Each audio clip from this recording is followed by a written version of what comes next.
Viewers, আমি আজকে আপনাদেরকে যে লেসনটি প্র্যাকটিস করে যাচ্ছি সেটি হচ্ছে স্পোকেন রাইটিংয়ের সবচেয়ে বহুল ব্যবহৃত বাক্যগুলো তৈরির গুরুত্বপূর্ণ টিপস, অর্থাৎ how to make thousands of Bengali to English sentences by using most beautiful words. অর্থাৎ প্রত্যেকদিন ইংরেজিতে কথা বলতে লিখতে সবচেয়ে সুন্দর সুন্দর যে ওয়ার্ডগুলি ব্যবহৃত হয়, এই ওয়ার্ডগুলি ব্যবহার করার মাধ্যমে আপনি কীভাবে স্পোকেন রাইটিংয়ে আপনি অসংখ্য বাক্য তৈরি করবেন সেটি বেস করাচ্ছি। আপনারা যে শুরু থেকে শেষ পর্যন্ত আজকের এই পার্ট 3 লেসনটি আপনারা খুব অ্যাটেন্টিভলি এনজয় করেন। আমি নিশ্চিত যে আপনারা এই পার্ট 3 লেসনটি এনজয় করার মাধ্যমে আপনি আপনার স্পোকেন রাইটিংয়ে অসংখ্য বাক্য তৈরি করতে পারবেন। প্রিয় শিক্ষার্থী বন্ধুরা, আপনারা যারা পূর্ববর্তী লেসনগুলি বিশেষ করে পার্ট 1 এবং পার্ট 2 মিস করেছেন, আপনারা অবশ্যই ধারাবাহিক লেসনগুলি দেখে নেবেন। আপনারা যদি ধারাবাহিক লেসনগুলি নিয়মিত আপনারা দেখেন এবং এগুলি প্র্যাকটিস করেন, আমি নিশ্চিত যে আপনারা খুব সহজে সবচেয়ে সুন্দর ইংরেজি শব্দগুলি ব্যবহার করার মাধ্যমে আপনি স্পোকেন রাইটিংয়ে অসংখ্য বাংলাতে ইংরেজি বাক্য তৈরি করার মাধ্যমে আপনি আপনার স্পোকেন রাইটিং স্কিল ইমপ্রুভ করতে পারবেন। So let's get started.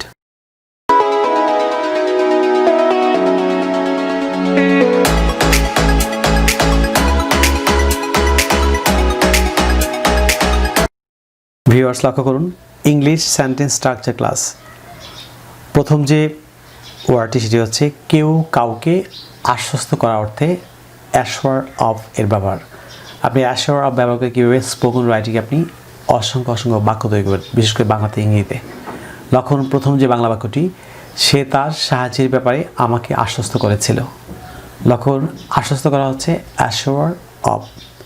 So আমি এখানে সিম্পল পাস্ট টেন্সে বাক্য লিখেছি, সে তার সাহায্যের ব্যাপারে আমাকে আশ্বস্ত করেছিল। কে করেছিল? সে। সাবজেক্ট হচ্ছে হি অথবা সি। তারপরে যে অ্যাশোর, এর যদি ভার্ব, সেটি বিটু হচ্ছে অ্যাশোর্ড। হি অ্যাশোর্ড কাকে? Me of his help. He assured me of his help. সে তার সাহায্যের ব্যাপারে আমাকে আশ্বস্ত করেছিল। আপনি এই অ্যাশোর অফ ব্যবহার করার মাধ্যমে আপনি যে কোনো টেন্সে আপনি অসংখ্য বাক্য তৈরি করতে পারবেন। পরের ওয়ার্ডটি হচ্ছে অ্যাবস্টেইন ফ্রম। আমরা জানি যে এই যে ফ্রম হচ্ছে প্রেপোজিশন, এটি পরে সবসময় ভার্বের সঙ্গে আইএনজি বসবে। যেমন কোনো কিছু থেকে বিরত থাকা অর্থে অ্যাবস্টেইন ফ্রমের ব্যবহার। আপনি এই অ্যাবস্টেইন ফ্রম ব্যবহার করার মাধ্যমে আপনি লক্ষ বাক্য তৈরি করতে পারবেন। প্রথম যে এক্সাম্পলটি ফলো করুন, আমরা ধূমপান থেকে বিরত থাকা উচিত। আপনি মোডাল ভার্ব শুড ব্যবহার করার মাধ্যমে কীভাবে অ্যাবস্টেইন ফ্রম ব্যবহার করবেন। সো আমরা ধূমপান থেকে বিরত থাকা উচিত। কারা? আমরা। We should abstain from smoking. যেমন আমরা আড্ডা মারা থেকে বিরত থাকা উচিত। We should abstain from chatting. আপনি আপনার মতো করে আপনি যে কোনো টেন্সে অসংখ্য বাক্য তৈরি করতে পারবেন। পরের যে বিউটিফুল ওয়ার্ডটি সেটি হচ্ছে adhere to. Adhere to means হচ্ছে কেউ কোনো কিছুতে লেগে থাকা অর্থে আপনি অ্যাডহেয়ার টু ব্যবহার কীভাবে করবেন। এখানে একটি বাংলা এক্সাম্পল দিয়েছি, লক্ষ্য করুন, আমরা আমাদের পরিকল্পনায় লেগে থাকা উচিত। সো এটি মোডাল ভার্ব শুড দিয়ে আমি লিখেছি we should adhere to our plan. আমরা আমাদের পরিকল্পনা লেগে থাকা উচিত। আপনি আপনার মতো করে অ্যাডহেয়ার টু দিয়ে আপনি যে কোনো টেন্সে অসংখ্য বাক্য তৈরি করতে পারবেন। পরের ওয়ার্ডটি হচ্ছে অ্যাক্সেস টু। আমরা জানি অ্যাক্সেস টু বাংলা অর্থ হচ্ছে কোনো কিছুতে প্রবেশাধিকার, অর্থাৎ কোনো কিছুতে প্রবেশাধিকার অর্থে অ্যাক্সেস টু ব্যবহার। যেমন একটি বাংলা এক্সাম্পল ফলো করুন, এই এলাকায় আপনাদের প্রবেশাধিকার নেই। সো আপনি কীভাবে অ্যাক্সেস টু ব্যবহার করবেন? You have no access to this locality. You have no access to this locality. এই এলাকায় আপনাদের প্রবেশাধিকার নেই। পরের যে বিউটিফুল ওয়ার্ডটি হচ্ছে অ্যালো ফ্রম। আমরা জানি যে কোনো কিছু থেকে দূরে থাকা অর্থে অ্যালো ফ্রম ব্যবহৃত হয়। যেমন তোমরা খারাপ ছেলেদের থেকে দূরে থাকা উচিত। কারা? তোমরা। সাবজেক্ট হচ্ছে তোমরা। You should keep aloof from bad boys. তোমরা খারাপ ছেলেদের থেকে দূরে থাকা উচিত। যেমন উপকারী অর্থে আপনি বেনিফিশিয়াল টু অর্থাৎ কোনো কিছুর জন্য উপকারী অর্থে বেনিফিশিয়াল টু এর ব্যবহার। প্রথম একটি বাক্য ফলো করুন, যেমন সতেজ বা মুক্ত বায়ু স্বাস্থ্যের জন্য উপকারী। আমরা জানি সতেজ বা মুক্ত বায়ু হচ্ছে fresh air. So fresh air is beneficial to health. মুক্ত বায়ু বা সতেজ বায়ু স্বাস্থ্যের জন্য উপকারী। পরে যে ওয়ার্ডটি বিউটিফুল ওয়ার্ডটি হচ্ছে বেসড অফ। সরি, এটি বেসড অন, এটি টাইপিং মিস্টেক, বেসড অন হবে, এটি ভুলে এখানে অফ উঠেছে। বেসড অন, আপনি এটি অন লিখে নেবেন। বেসড অন কোনো কিছুর ওপর ভিত্তি করে প্রতিষ্ঠিত অর্থে বেসড অনের ব্যবহার। যেমন তোমার তর্ক অবশ্যই যুক্তির উপর প্রতিষ্ঠিত হতে হবে। যেমন your argument must be based on logic. তোমার তর্ক অবশ্যই যুক্তির উপর প্রতিষ্ঠিত হতে হবে। সো আপনি এরকম বেসড অন ব্যবহার করে অসংখ্য অসংখ্য বাক্য তৈরি করতে পারবেন।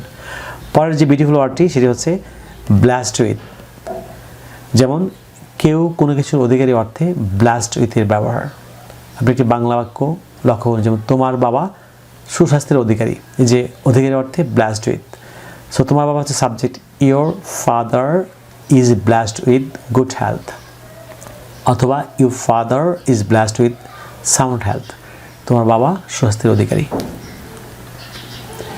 পরে যে গুরুত্বপূর্ণ বিউটিফুল ওয়ার্ডটি হচ্ছে বোর্ন ইন। বোর্ন ইন আমরা জানি যে কেউ কোথাও জন্মগ্রহণ করার অর্থে বোর্ন ইনের ব্যবহার, অর্থাৎ বোর্ন ইন ব্যবহৃত হয়। যেমন আমি ব্রাহ্মণবাড়িয়ায় জন্মগ্রহণ করেছিলাম। সো এটি সিম্পল পাস্ট বাক্য, I was born in Brahmanbaria.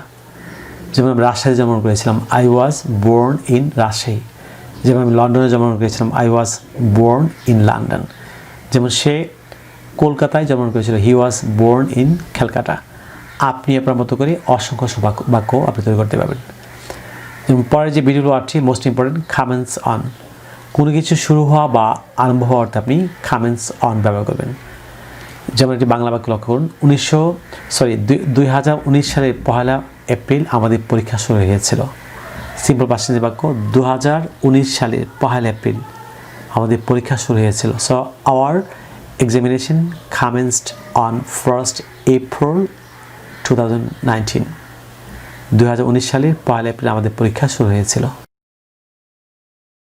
পরের যে বিউটিফুল ওয়ার্ডটি হচ্ছে কম্পিটেন্ট ফর। আমরা জানি যে কেউ কোনো কিছুর জন্য যোগ্য অর্থে আপনি কম্পিটেন্ট ফর ব্যবহার করে কীভাবে অসংখ্য বাক্য তৈরি করবেন। প্রথম এক্সাম্পলটি ফলো করুন, যেমন মেয়েটি এই পদের জন্য যোগ্য নয়। এই যে আপনি নেগেটিভ সেন্টেন্স, কম্পিটেন্ট ফর কীভাবে ব্যবহার করবেন, মেয়েটি এই পদের জন্য যোগ্য নয়। সো কে যোগ্য নয়, মেয়েটি। সাবজেক্ট হচ্ছে মেয়েটি, the girl is not competent for the post. মেয়েটি এই পদের জন্য যোগ্য নয়। যেমন কেউ কারোর সাথে প্রতিযোগিতা করা অর্থে কম্পিট উইথের ব্যবহার। কম্পিট উইথ মিনস হচ্ছে কেউ কারোর সাথে প্রতিযোগিতা করা। সো একটি এক্সাম্পল ফলো করুন, যেমন এই পদের জন্য আমাকে 5000 প্রার্থীর সঙ্গে প্রতিযোগিতা করতে হবে। সো করতে হবে হচ্ছে have to, I have to compete with 5000 candidates for this post. এই পদের জন্য আমাকে 5000 প্রার্থীর সঙ্গে প্রতিযোগিতা করতে হবে। পরের যে বিউটিফুল ওয়ার্ডটি হচ্ছে কম্পোস্ট অফ, অর্থাৎ কোনো কিছু নিয়ে গঠিত অর্থে কম্পোস্ট অফ ব্যবহার করবেন কীভাবে। প্রথম যে এক্সাম্পলটি ফলো করুন, এই সিরাপটি পানি এবং চিনি দ্বারা গঠিত। সো গঠিত মিনস হচ্ছে কম্পোস্ট অফ। এই সিরাপটি হচ্ছে, this syrup is compost of water and sugar. This syrup is compost of water and sugar. এই সিরাপটি পানি এবং চিনি দ্বারা গঠিত। পরের বিউটিফুল ওয়ার্ডটি হচ্ছে কমপ্লেন টু। কারো কাছে নালিশ করা বা অভিযোগ করা অর্থে আপনি কমপ্লেন টু কীভাবে ব্যবহার করবেন। এখানে লেখা আছে উইদিন ব্র্যাকেটে টু এ পারসন। যেমন লোকটি আমার বিরুদ্ধে চেয়ারম্যানের নিকট অভিযোগ করেছিল। এটি সিম্পল পাস্ট টেন্স বাক্য, কে করেছিল, লোকটি। The man complaint to the chairman against you.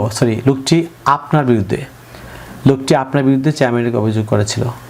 So the man complains to the chairman against you. যদি এমন হয় যে লোকটি আমার বিরুদ্ধে চেয়ারম্যানকে অভিযোগ করেছিল, the man complaint to the chairman against me. আপনি এই যে অ্যাগেনস্টের পরে আপনি যে কোনো অবজেক্ট হতে পারে। পরের যে বিউটিফুল ওয়ার্ডটি ভেরি ইম্পর্টেন্ট, কম্পেয়ার উইথ আর হচ্ছে কম্পেয়ার টু। যেমন সমজাতীয় দুটি বস্তু বা বিষয় তুলনা অর্থে আপনি সবসময় কম্পেয়ার উইথ ব্যবহার করবেন। সবসময় রাখবেন সমজাতীয় দুটি বস্তু বা বিষয়, সেটি হচ্ছে কম্পেয়ার উইথ। যেমন মিশুককে প্রায় মাসুমের সঙ্গে তুলনা করা হয়। এই যে সমজাতীয় দুটি বিষয়, যেমন মিশুক এবং মাসুম সমজাতীয় দুজনই ব্যক্তি। So Mishuk is often compared with Masum. মিশুককে প্রায় মাসুমের সঙ্গে তুলনা করা হয়।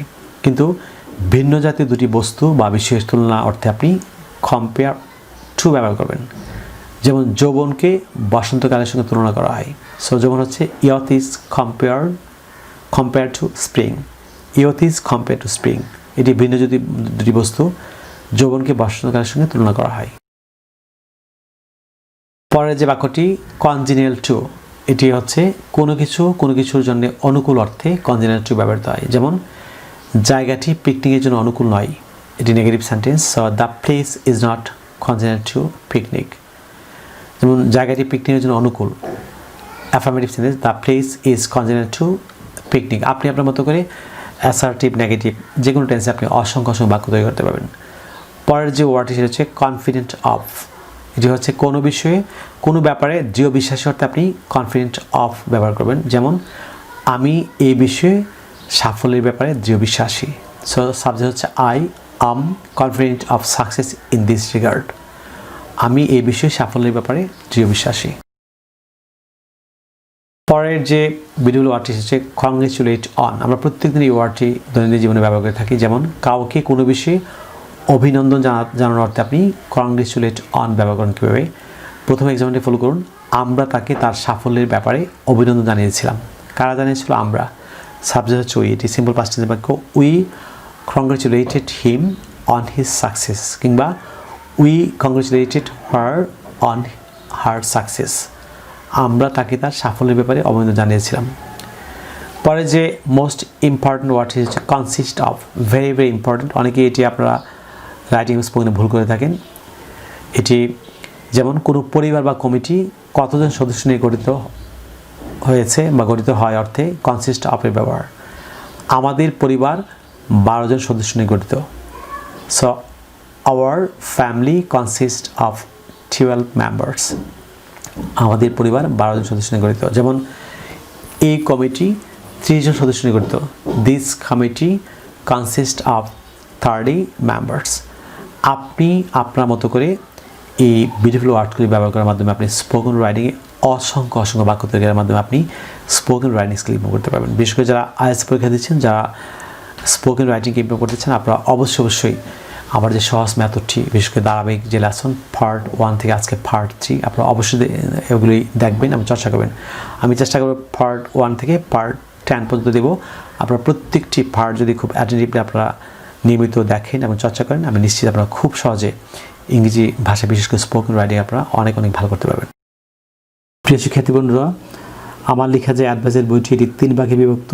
প্রথম পার্টে হচ্ছে সকল গ্রামার, ক্লাস 6 থেকে একদম মাস্টার্স পর্যন্ত পড়ুয়া স্কুল, কলেজ, বিশ্ববিদ্যালয়ের একাডেমিক সিলেবাসে যে গ্রামার আছে, সকল গ্রামার দেওয়া আছে। তাছাড়া যে কোনো শিক্ষার্থী, যে কোনো শ্রেণী পেশার মানুষ যদি আপনি ঘরে বসে আপনি গ্রামার দক্ষ হতে চান, কিংবা বিসিএস পরীক্ষা, যে কোনো চাকরি ইন্টারভিউতে গ্রামার ভালো করতে চান, তাহলে আপনার আমার বইয়ের প্রথম যে পার্টটি গ্রামার সেকশনটি পড়বেন। বইটি 3 ভাগে বিভক্ত। প্রথম পার্টে হচ্ছে গ্রামার সেকশন, দ্বিতীয় পার্ট হচ্ছে ল্যাঙ্গুয়েজের ভেতরে স্পোকেন ইংলিশ, ফ্রি রাইটিং এবং লিসনিংয়ের সকল ম্যাথোলজি দেওয়া আছে। থার্ড যে পার্টটি সেটি হচ্ছে vocabulary, store house of vocabulary.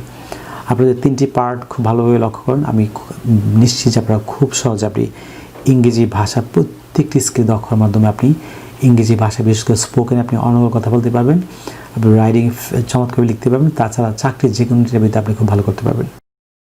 প্রিয় শিক্ষার্থী বন্ধুরা, আপনারা যদি ইংরেজি ভাষার প্রত্যেকটি স্কিলে দক্ষ হচ্ছেন, ফর এক্সাম্পল ইংরেজি grammar, listening, speaking, reading, writing এবং ভোকাবুলারি দক্ষ হচ্ছেন, তাহলে আপনারা আবার লেখা 676 পৃষ্ঠার an adviser of communicative English grammar and language বইটি ফলো করতে পারেন।